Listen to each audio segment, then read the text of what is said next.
In the bustling capital of Accra, Ghana, the air hung thick and humid, a perfect mirror for the tumultuous spirit of Ifeoma, Ifeoma. Her legendary beauty wasn't just skin-deep, it was a fierce, radiant force. She had that Ashanti queen magnetism, skin the color of polished mahogany, sharp, captivating eyes, and a figure that demanded reverence, a lush, full bust, perfectly sculpted hips, and a jaw-dropping silhouette. She was, in every sense, the embodiment of her native name, Ifeoma, meaning, good thing. In her early 20s, Ifeoma was, quite frankly, a phenomenon. She thrived on the attention, the sheer, undeniable lust she ignited in the eyes of every man. Her pride swelled with a line of hopefuls. They could have stretched from the Accra Art Center to Jamestown 3 times over and still have enough left to crowd her phone. She was a local icon, a social media star, constantly flying with the elite. Powerful merchants, high-life musicians, and anyone whose wallet never saw the bottom. Her life was a simple, golden circuit: wake, shop, party, repeat. It was the dream, the only dream, for countless young women. She even had her own signature dismissal. "Ah, stop being a bore." A phrase coined from using it countless times on rejected suitors and jealous peers. But the relentless harmattan wind of time blows for everyone. Ifeoma was too preoccupied with the flashing lights to notice the subtle shift. When it finally hit, it felt like an instant collapse. One morning, the endless stream of calls dried up. Her phone stayed stubbornly silent. Her ever-present entourage of squad girls suddenly had scheduling conflicts. Like a prized Kent cloth that had faded or a festival that had ended, Princess Ifeoma, as she was often crowned, was now yesterday's news. At 33 years old, she had nothing to show for her gilded past. The money, squandered on champagne and fast cars. The designer gear, hopelessly out of fashion. Ife went from the hottest wache on the street to cold, stale kenki, and that was a kind assessment. It was worse because her core group of fly girls had, one by one, done the sensible thing. They settled down, got married, had children, and abandoned the chaotic street life, leaving Ifeoma utterly alone. The chic OSU apartment she still occupied was now paid for by favors, servicing the building owner whenever he decided. "This is not the harvest I worked for," she despaired one morning, staring at the snoring man beside her. Yet, such thoughts were always a double-edged sword, reminding her that she had never actually planted a future. This realization brought on a terrifying storm of tears, the kind that leave your eyes silently burning with hot, salty discharge. The idea of ending it all was a constant whisper, but the final leap of courage always failed her. "Why is my life disintegrating?" she would rage, slamming her fist on her table when she found nothing but crumbs. In these dark times, she would frantically call the men she'd once toyed with. She had gone from having a queue of supplicants to barely getting a callback. This time, she tried Kwesi, a quiet admirer she'd once scorned, hearing he'd made a fortune in timber. He didn't answer until the 6th attempt, and his tone was so icy and dismissive that the call lasted less than 40 seconds. She had even attempted to hold a job, but the work was grueling, and she lacked any useful skill. The constant whispers, the pointed stares, and the outright gossip were crushing. Her past glory was now a weapon aimed squarely at her face. In 3 months, she'd been fired from over 7 different roles. One day, after being let go from a hair braiding salon, a junior stylist let a comment slip that pierced her soul. "Some people are just cursed," she hissed to a colleague. "Nadia is even marrying her shy church boy this Saturday." Ifeoma froze. She couldn't turn around, she couldn't let them see her face. She simply and silently slipped out of the salon and rushed home. Once inside, she called Nadia. The phone went unanswered the first, second, and third time. On the fourth, it rang endlessly before it was finally picked up. Meanwhile, Nadia was at her bridal shower. Her phone had been ringing incessantly. Her makeup artist was playfully teasing that her Odogwu was calling until Nadia looked at the screen and saw Ife. She'd stopped calling her Queen years ago. Nadia snatched the phone, dropped it on the vanity table with a thump, but it kept vibrating. She couldn't turn it off because her fiancé was due to call any minute. "Who is this person calling you like this?" her chief stylist asked. "Just some useless girl," Nadia replied, rolling her eyes. "Don't mind her," the young apprentice chipped in. "You should probably answer, just to shut her up." Nadia sighed, reluctantly pressing accept. She waited for Ifeoma to speak. Ifeoma was already weeping. I heard you are getting married," Ifeoma managed to choke out. Nadia's response was sharp. "You never even told me," Ifeoma said softly. "Why should I tell you?" Nadia spat back. "I don't understand this attitude, Nadia," Ifeoma pleaded. "Aren't we friends?" Nadia scoffed. "Ah, stop being a bore. Is this truly why you called?" she asked, irritation dripping from her voice. "Nadia, I can't believe you would use my own words against me," Ifeoma admitted, the pain evident. "That's not my problem," Nadia stated flatly. Ifeoma sniffed. "We agreed to just use these men, and you went and married one? How could you betray me like this? How could you leave me out here? Don't you dare try to pin your failed life on me," Nadia replied, her voice rising in fury. "If anyone ruined your life, it was you. Can you believe this audacity?" she demanded of the women around her. 33 years old with zero to show for it. No prospects, no career, no education, not even a decent man. You blew your entire 20s chasing parties, and now you want to blame me? You're good for nothing, and I'm your scapegoat? Thunder fire you and your whole lineage. Never call this line again. Your condition is contagious. Then she slammed the phone down. Ifeoma was submerged in that hot flood of tears. She let the phone clatter onto the sofa. A heavy pounding started on her door. "Go away!" she screamed through her sobs. "You are telling me to go away? It seems you've made up your mind to vacate this house today." The landlord's voice boomed, a stark reminder of his control. But Ifeoma was beyond caring. "I don't care if you own OSU, the entire Greater Accra region, or even all of Ghana. Get out!" The man scoffed. "We shall see about that." Ifeoma's only reply was a wail. She was certain this was her last day. She went to the balcony, climbed over the gleaming steel railing, closed her eyes, and jumped. A moment later, Princess Ifeoma opened her eyes. Logically, this was impossible, yet she was still falling. It had been, by her estimate, 5 minutes. Her apartment was only on the top floor of a 2-story building. No matter the height, she should have hit the ground. Besides, the view had changed. It was an absolute void, black, like she was plunging through space. She gasped, noticing a blinding white light below that was growing rapidly. "I'm falling straight to Asamando, the land of the dead," she thought, terrified. "But I thought it was death first, then the judgment," she wondered, straining to recall her catechism lessons from 2 decades ago. "Am I so wicked that I bypassed death and was sent directly to damnation? No reckoning, no peace." These terrifying questions tormented her as she rushed towards the light. She closed her eyes for the impact. But there was no impact. It was like falling into a pool of thick, warm honey, a substance that was liquid yet resistant. She was about to open her eyes when a powerful force yanked her under. She felt the terrifying sensation of drowning, and then, everything vanished into darkness. The next moment, Ifeoma could feel herself twisting and fighting. "Oh please," a strangely familiar voice snapped. "Didn't you just try to end your own life? Get up and stop being a bore." Ifeoma's eyes flew open. She looked around. She was lying on the pavement of a familiar street. She shook her head and rose. Unbelievably, the voice belonged to a much younger girl, who was now glaring down at her through pink, heart-shaped sunglasses. But this wasn't just any girl, it was Princess Ifeoma in her full, glorious prime. "You!" Ifeoma gasped. How is this possible? Where am I? Which one is where am I?" The younger Ifeoma sneered, using mock air quotes. "Look around you, dummy. Where does it look like?"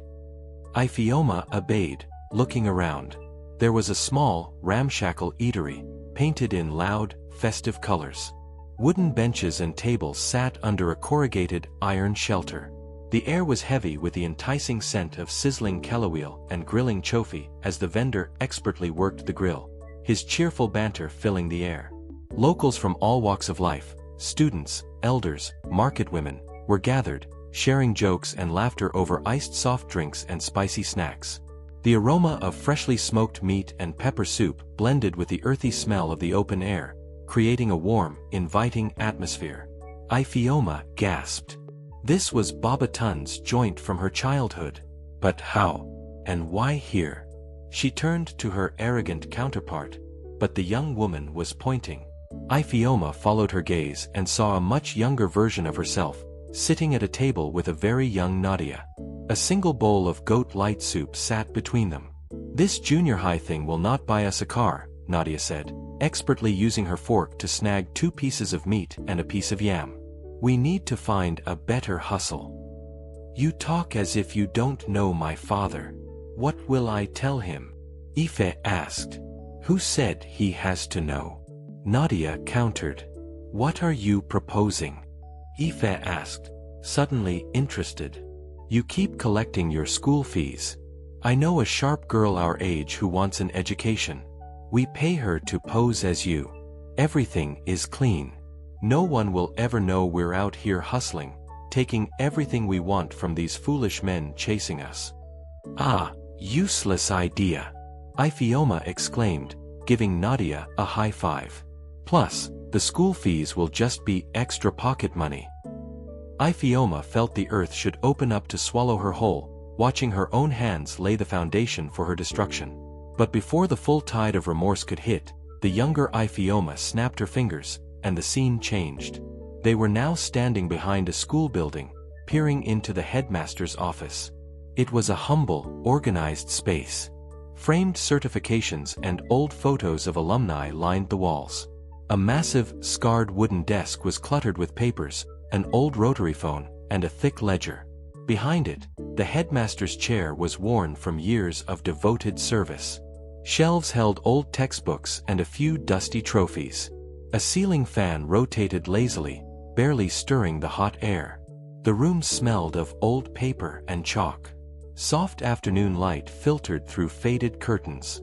Inside was her father, the headmaster, and the girl who had posed as her for 3 years. Ifeoma remembered this moment vividly, the scandal it had caused. Her father had been heartbroken when he paid a surprise visit and discovered his daughter had vanished after her first term exams. Just as the humiliation became unbearable, the younger Ifeoma snapped her fingers again. The street was a vibrant, chaotic kaleidoscope of colorful, often decaying buildings and makeshift stalls selling everything from fresh pineapples to cheap electronics. Children in faded uniforms darted between vendors, their laughter mixing with the non-stop flow of people. Motorbikes and rickety trotro buses crammed the narrow lane, their bright paint standing out. The air pulsed with vendors shouting, blaring horns, and the rhythmic clack-clack of pounding fufu. Afrobeat and Fuji music mixed with the chatter, occasionally paused by a call to prayer. The mouth-watering aroma of fried bofrot, spicy grilled meat, and the pungent smell of drying fish mingled with vehicle fumes. Potholes held muddy puddles, and stray dogs weaved through the crowd. Despite the chaos, there was a profound sense of shared life, a rhythm understood only by those who belonged. Ifeoma gasped. This was her neighborhood of Nima, but a piece of newspaper she picked up was dated over 10 years ago. "How is this possible?" Ifeoma asked, terrified. "The greatest scholars cannot explain this yet, and you, who dropped out of JHS3, want me to spell it out?" The younger Ifeoma hissed, rolling her eyes. "Ah, stop being a bore. Why are you so difficult and rude?"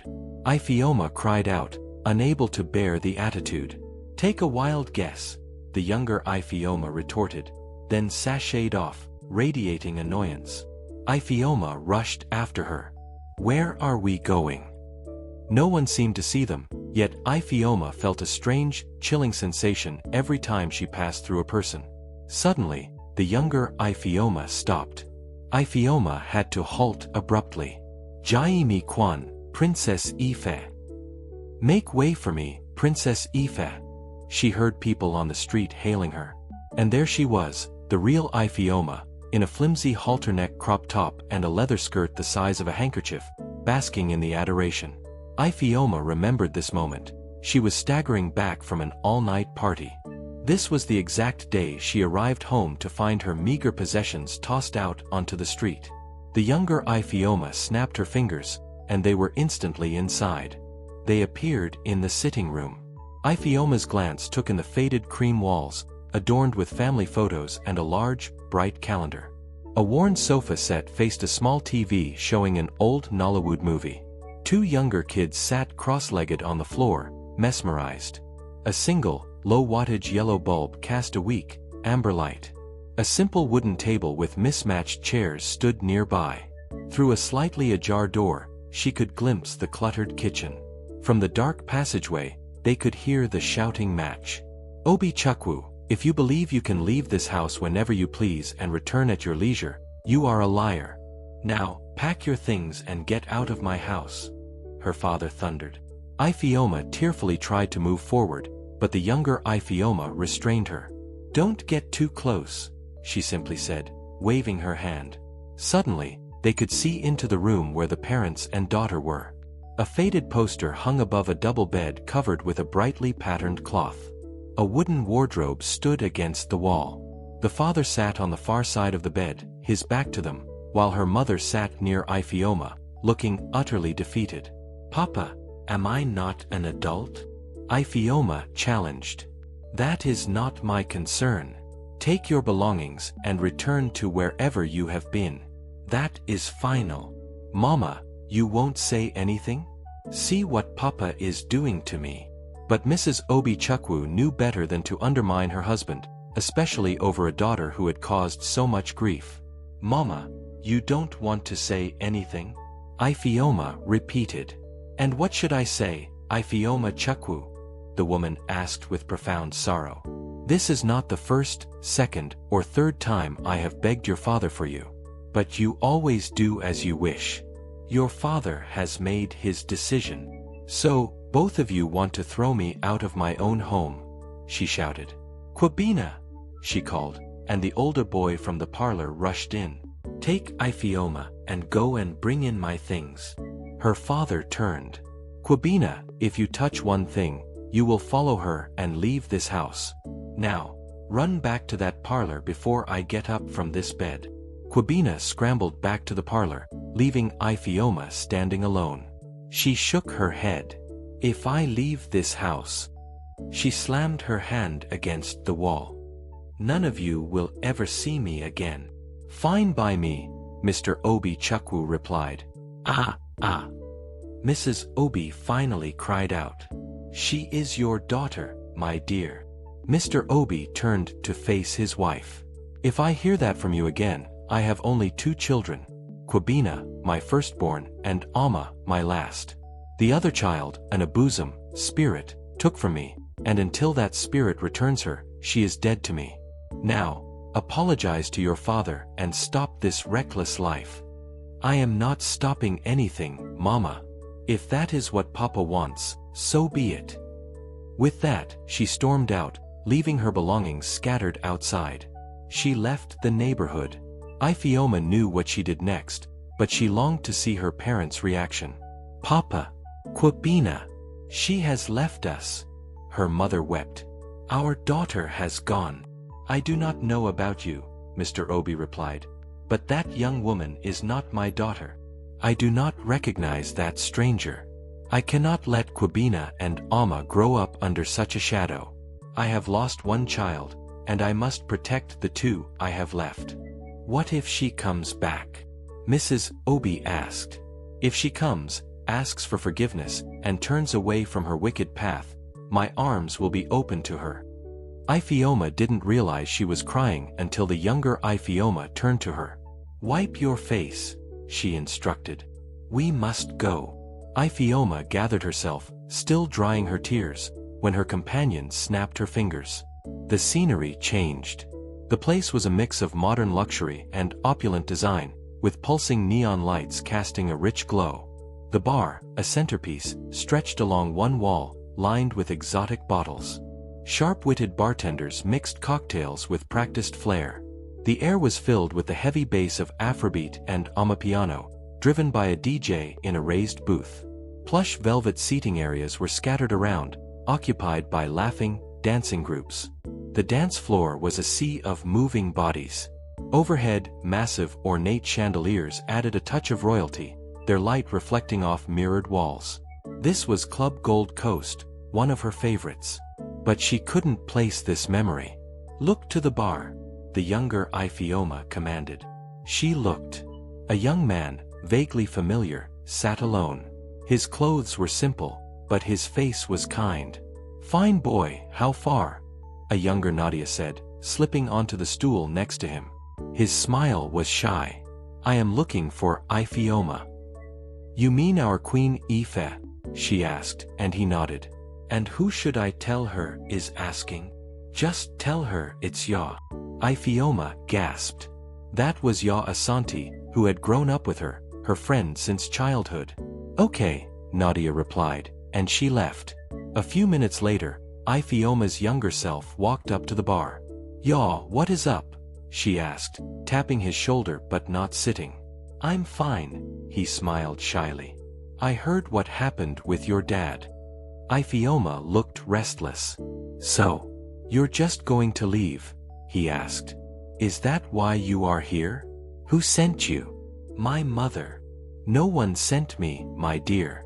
You know I'm always looking out for you. I just think you don't have to keep living this way. You can still."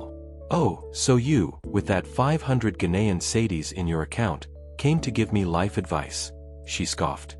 "Ah, stop being a bore." She turned to the bartender. "Sweetheart, get him a vodka martini. Add it to my tab." Then she walked away, returning to the VIP section. Ya left without touching the drink. "One last thing," the younger Ifeoma said, and snapped her fingers. This time, Ifeoma noticed the scene did not change. "What happened? Your power is gone?" she asked. The younger Ifeoma shot her a fierce glare and pointed to the VIP booth. Then, Ifeoma saw the difference. She remembered this night, the exact moment the 5 girls had sworn their pact to emotionally exploit the men of Accra. "Funny enough," the younger Ifeoma remarked, "out of the 5 of you, you are the only one who truly kept her word." "And look where that devotion got me," Ifeoma said with resignation, watching her former friends. She finally understood the sly glances being exchanged at that table. The younger Ifeoma turned to her. "I would show you the rest, but I am certain you know what comes next. Now, we must part." She snapped her fingers. Before Ifeoma could speak, she was plummeting through the darkness again. But this time, it was different. She suddenly felt something wrap around her, pulling her out of the void. She opened her eyes, finding herself on her hands and knees. "Let me help you up," a very familiar voice offered. Ifeoma looked up.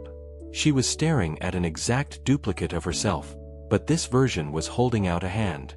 Ifeoma hesitated but took the hand, allowing herself to be gently pulled to her feet. "Are you actually being kind to me?" she asked, bewildered. The lady chuckled softly. "Of course. I am the ghost of your nature's presence. The one you were just with was the ghost of your nature's past. She embodies the life you have led up to this moment." She was difficult because she had the exact attitude, character, and flair of your past self. "Was I truly that bad?" Ifeoma asked. "You tell me," the presence sighed. "Anyway, I carry the pain, the sadness, the composure, and the sorrow of your present. And I have one more thing to show you.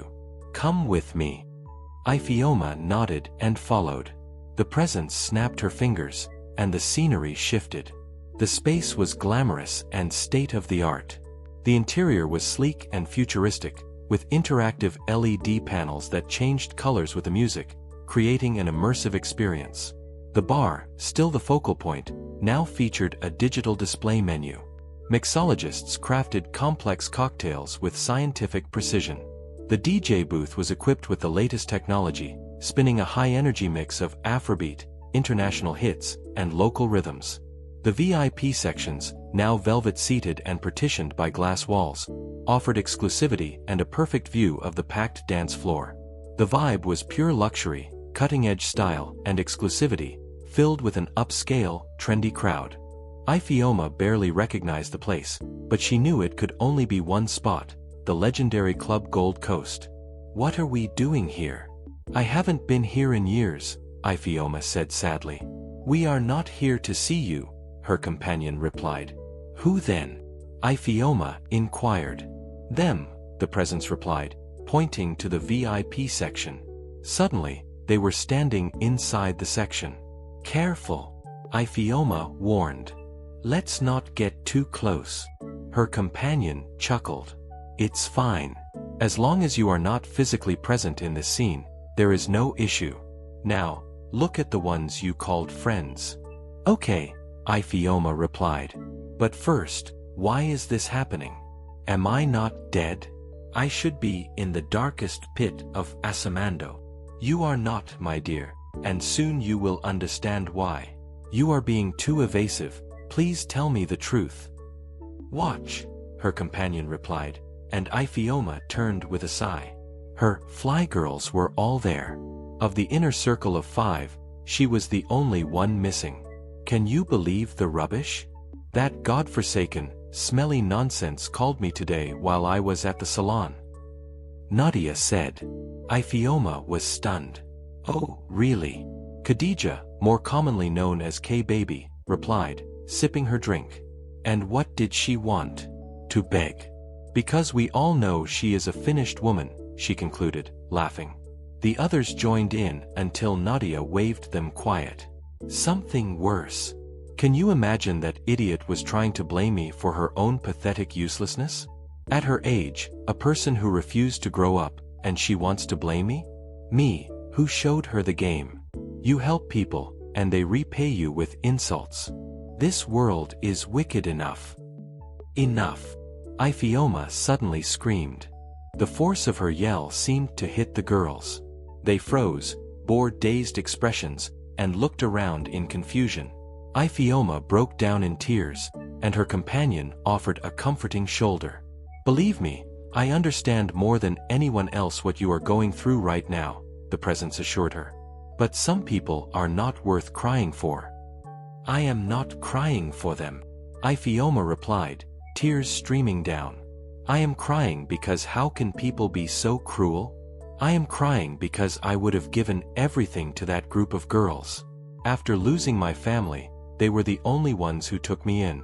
But now I see it was all a lie. Please, take me away from here.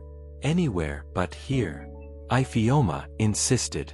Her guide nodded gently. "I will take you to a place where hope has not yet died." She snapped her fingers. The street was a blend of old and new, humming with life. Freshly painted buildings stood next to weathered structures. Market stalls selling pineapples and phone accessories were interspersed with sleek shops. Children in bright uniforms laughed, their voices mixing with the constant flow of people. The air was a mix of shouting vendors, blaring horns, and a vibrant blend of music. The aromas of frying snacks, spicy street food, and exhaust fumes mingled. Despite the lingering potholes, some areas had new asphalt, and bright streetlights cast a warm glow. The sense of community was stronger than ever. A bright, genuine smile returned to Ifeoma's face, warmed by the amber light of the setting sun. This was where she belonged. She inhaled deeply, the streets of Nima. She should have never left. "Are you done smiling like a star in a telenovela? Because this is not why I brought you here," her companion said, cutting into her thoughts. "Ah," Ifeoma replied, turning to face her. "And here I thought you were the nice one. Imagine if it were your friend from the past. She would have left you here, smiling to yourself like a fool, I'm sure." Her companion laughed. Ifeoma admitted, "True. I have never felt so understood. Remember, I am the ghost of your present self. No one knows you better than you. Now, come with me." She led the way to the one place Ifeoma knew it could only be, her family home. The parlor now had freshly painted cream walls, adorned with recent family photos and a modern calendar. A newer, yet modest, flat-screen TV showed a football game, with an older Kwabena and his friend sitting on the sturdy, familiar sofa. It was well-worn but still comfortable. Bright white, energy-efficient bulbs illuminated the room. The wooden dining table now had matching chairs. Through the slightly open door, the kitchen looked better, more organized, with new cabinets. The passageway remained dark. Her companion led her to her parents' room door. The walls were painted a light pastel. A large, framed family photo, missing her, hung above the double bed, which was covered with a new, colorful bedspread. The same wardrobe stood against the wall, but it had been repainted. The bedside table held a well-loved Bible, a smartphone charger, and a digital clock. A quiet, efficient ceiling fan stirred the air. Her parents looked older, but still beautiful. Her mother was weeping softly. "It's okay," Mr. Obi-Chukwu soothed. "I realize I may have made a mistake. What she needed was my strict guidance, not abandonment. I promise you, if Ifeoma Chukwu just walks through that door, I will accept her. No questions asked." His wife continued to cry, but she allowed him to hold her. A powerful surge of hope coursed through Ifeoma's veins. "What are we waiting for?" she urged. "Take me home. I still have one more thing to show you." Her companion winked and snapped her fingers. "Thanks for watching until the very end. You are truly appreciated. If this tragic tale touched you and you want to see what happens next, drop a part 2 in the comments below. And, of course, hit that subscribe button so you're the first to be notified the moment a new story goes live. Have a wonderful and blessed day.